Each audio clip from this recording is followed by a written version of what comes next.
walang intro-intro, nakasakay ako ngayon sa MRT. Papunta kami ngayon sa temple. Kasama ko ngayon yung isa sa mga taong special sa buhay ko at dumaan muna kami sa Robinson para kumain. Thank you pala kasi nilibre lang naman ako ng pagkain. Kasi daw sabi ni ate ay gugutuman kami mamaya kapag nasa temple na kami kung hindi kami kakain. So, kaya thank you po sa pagkain. At nalibre na naman ako ng pagkain for today's video. So, mamaya guys, itutur ko po kayo sa temple.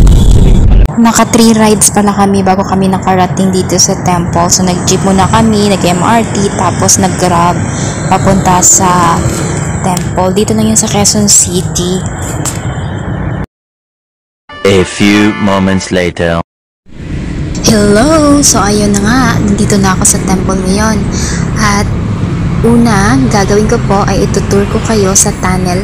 Meron pong tunnel dito kung paano po makakatawid dun sa kabila. So, from dito sa temple ground, papunta sa MTC, sa kabila, sa Missionary Training Center, dito kami dumadaan. Noon, naalala ko nung youth pa lang ako, kapag nagti-temple trip kami is tumatawid pa kami ng kalsada bago kami makapunta dito sa temple. Pero nag-develop ang church, nag-upgrade, nag-progress, so nagkaroon ng tunnel para safe kami ang mga member na tumatawid mula sa MTC hanggang dito sa temples. Kaya pinagawa ng church ng safe na daan dito. So sobrang maganda dito sa ilalim. Ito yung itsura niya dito sa ilalim. Ganito siya. Dito ko ngayon sa ayan. So, yun lang naman yung sinasabi ko po dyan. Nandito na ako sa loob ng tunnel. At dito sa side na ito, nakalagay dito, nakadisplay dito yung kung ano yung story ng church. Sino yung mga prophets, yung mga naunang prophets. At yan, yung mga members, mga full-time missionary noon. At may mga iba pang mga nakasulat. At yung temple, yung image ng temple, ayan,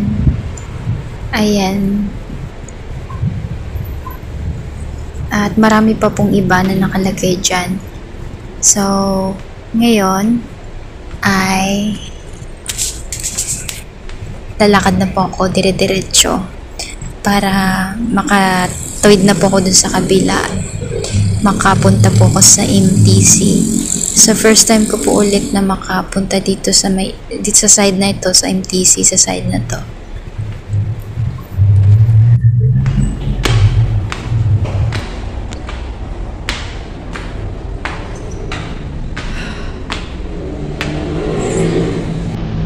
I'm here.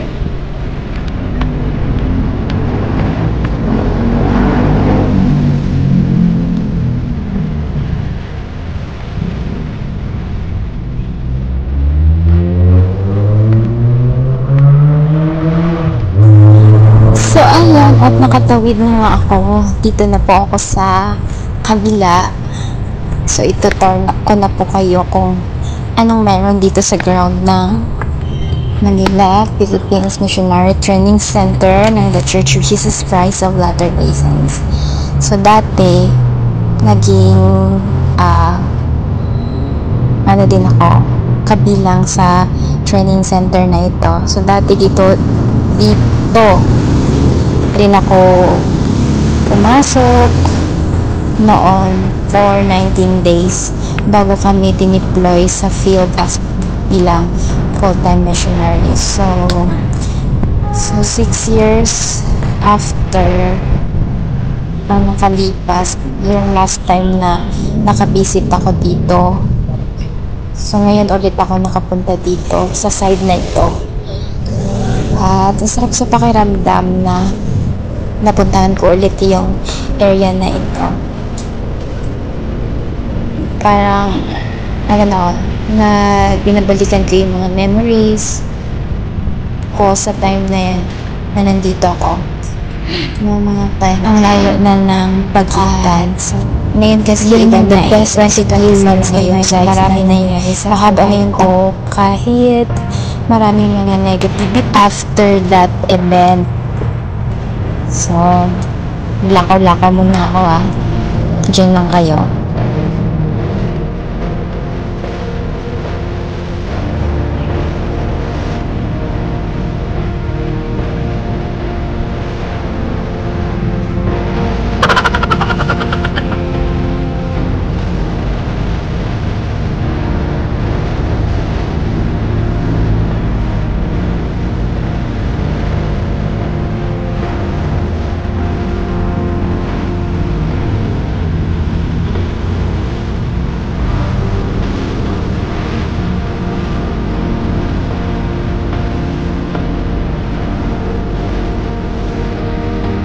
Ayan yung statue ni Joseph Smith. Nagpakita sa kanya si Jesus Christ at saka si Heavenly.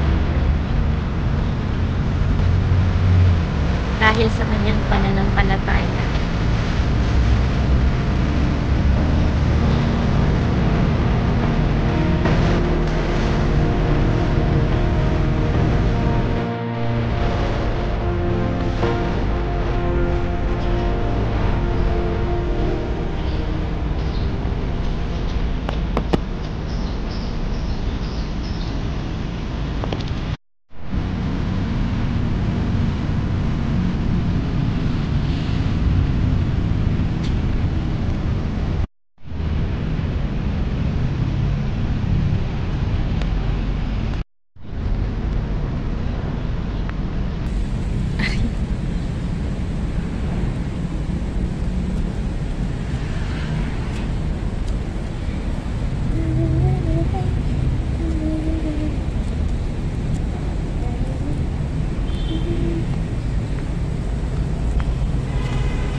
Hello, sister.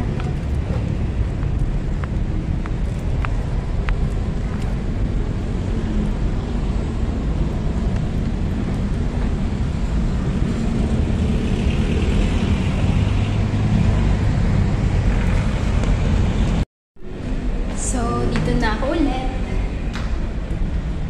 Babalik na ako ulit sa temple. Doon na naman ako mag-ikot-ikot.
papasok sana ako, kaya